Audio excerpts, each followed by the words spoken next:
8:00 pa lang ng gabi nun, pero tahimik na sa labas ng tindahan ko. Walang mga tambay at wala ring mga batang makukulit ang naglalaro. Kaya kahit medyo maaga pa, ay nagpasya na lang ako na isarado ang tindahan ko. Total, wala na ring mga tao na bumibili. Nung akmang tatanggalin ko na sana yung tukod ng pangsara, ay may napansin ako na anino. Anino na parang naglalakad papunta sa tindahan ko. Kaya hindi ko muna itinuloy ang pagsarado. Sa isip ko kasi nun ay merong tao sa labas at bibili sa tindahan ko. Kaya naghintay muna ako ng kaunti. Subalit ilang segundo na ang nagdaan ay wala namang nagtatao po para bumili. Kaya di ko napigilan at napatanong ako sa sarili. Anong anino kaya ang nakita ko? Kasabay naman nun ay kung ano-ano na ang pumasok sa isip ko. Bigla na ring nagtayuan ang mga balahibo ko sa batok. Nakaramdam kasi ako ng parang kakaiba sa anino na yon. Magandang araw. Ako nga pala si Catherine. Panganay sa magkakapatid. Sa edad kong 22 noon ay may sarili na akong tindahan. Actually, college graduate ako. Taong 1995 ay nakapagtapos ako ng kursong accounting. Pero dahil kulang pa noon ang opportunity sa probinsya ng Leyte, ay napagdesisyonan ko na magtayo na lang muna ng sariling tindahan. Maliit na tindahan lang naman. Sa katunayan nga ay nag-extension lang si Papa mula sa bahay namin. Maganda naman at cute ang pagkakagawa niya. Yun nga lang ay may isa akong hindi nagustuhan. May malaking puno kasi sa tabi ng tindahan ko. Hindi ko alam pero iba ang pakiramdam ko sa puno na yon. Dun banda kasi madalas kong makita ang kakaiba na anino. Anino na parang may sariling buhay. Ewan ko ba? Basta nagtatayuan agad ang balahibo ko kapag nakikita ko ang anino na yon. Mabuti na lang at nandyan ang mga kaibigan ko. Tumatambay sila madalas sa labas ng tindahan. Kaya kahit papaano ay nalilibang ako. Nawawala rin sa isip ko yung mga hindi normal na bigla ko na lang nararamdaman. Sa loob ng 7 buwan noon ay naging maganda ang takbo ng tindahan. 2 tindahan lang kasi ang meron nun sa lugar namin. Tapos nagkataon pa na medyo malayo yung isa. Kaya halos lahat ng kapitbahay sa akin bumibili. Ang laki ng kinikita ko nun. Kaya kong bumenta ng 5,000 sa isang araw lang. Pero sa kabila ng magandang kita na yon ay pinasarado at pinagiba pa rin ni Papa yung tindahan. Meron kasi nangyari at masasabi ko na hindi ordinaryo ang pangyayari na yon.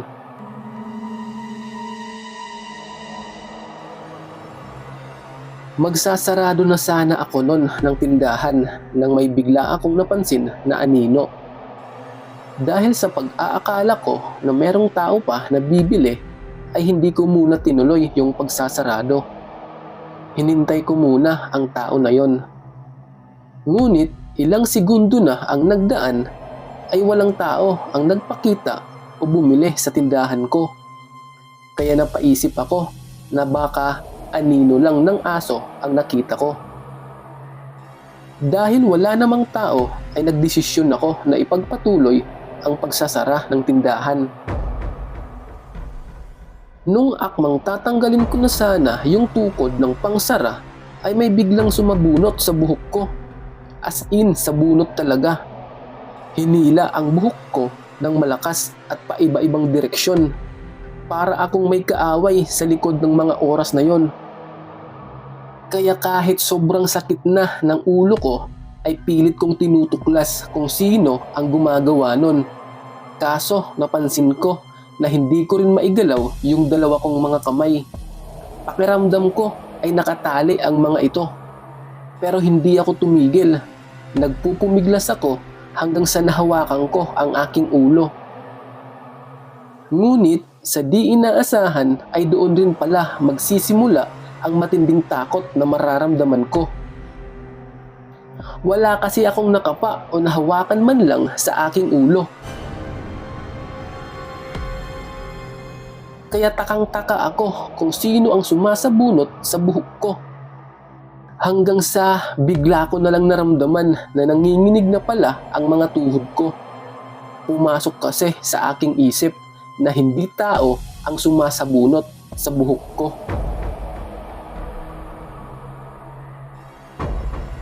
Dahil sa duda ko na yon ay mas lalo pa akong nagpupumiglas.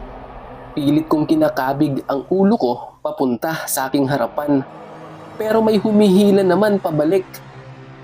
Hindi ako nagpatalo at pinipilit ko na makawala. Hanggang sa naramdaman ko na lang na parang may bumitaw sa buhok ko.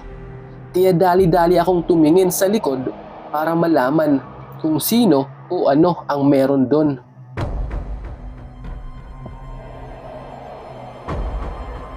Halos di ko maigalaw ang buo kong katawan nung makita ko ang isang anino. Anino na parang may sariling buhay ang nakita ko sa loob ng tindahan. Di ako makapaniwala na kaya akong saktan ng anino na yon. Tama nga ang naging kutob ko. Anino na may sariling buhay ang madalas kong makita sa labas ng tindahan.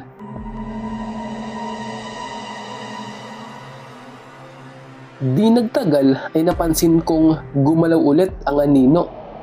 Dahan-dahan itong kumikilos at parang gusto akong lapitan ulit. Dahil doon ay nataranta na ako at nakaramdam na nanginginig na sa takot ang buo kong katawan. Hindi ko kasi alam kung ano na naman ang gagawin ng anino na yon. Mabuti na lang at kahit nanginginig na ako sa takot ay nagawa ko pa ring sumigaw. Malakas na pagkakasigaw ang lumabas sa bibig ko na siyang naging dahilan naman para manghina ako. Yun na ang huli kong naalala dahil pagkadilat ko ay naroon na sila papa sa tabi ko. Wala raw akong malay nung madatnan nila. Tapos yung buhok ko raw ay napakagulo. Para bang kinulot sa sobrang kalat nito. Matapos kong marinig sila papa ay pinaliwanag ko naman kung ano ba talaga ang nangyari. At doon nila nalaman na aninong may sariling buhay pala ang may kagagawan. Sinabi ko rin kina papa na lubhang mapanganib ang anino na yon. Masyado siyang mapanakit at nakakabahala ang kaya nitong gawin. Habang sinasabi ko naman yon ay mautal-utal pa ako at nanginginig ang boses. Pansin nila papa na hanggang sa mga oras na yon ay nababalot pa rin ng takot ang buo kong katawan.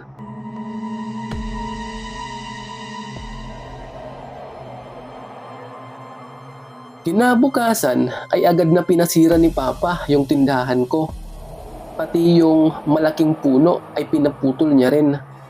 Pinahukay ni papa ang malalim na ugat para sigurado daw na hindi na tutubo ulit ang malaking puno na yon. Pero para sa respeto na rin sa ibang nilalang ay nagkatay si papa ng manok bilang alay. Pinatulo niya ang dugo ng manok doon banda sa dating kinatitirikan ng malaking puno. Habang pinagmamasdan ko naman sila papa ay bigla akong nakaramdam ng lungkot. Ang dating tindahan na puno ng paninda ngayon ay nakatambak na lang bilang mga kahoy. Pero kahit masakit sa dibdib ay hindi ko na lang ito masyadong pinansin. Alam ko din naman na tama ang naging desisyon ni papa. Tsaka natakot rin kami. Natakot kami sa posibleng mas malala pa na pwedeng gawin ng anino na yon.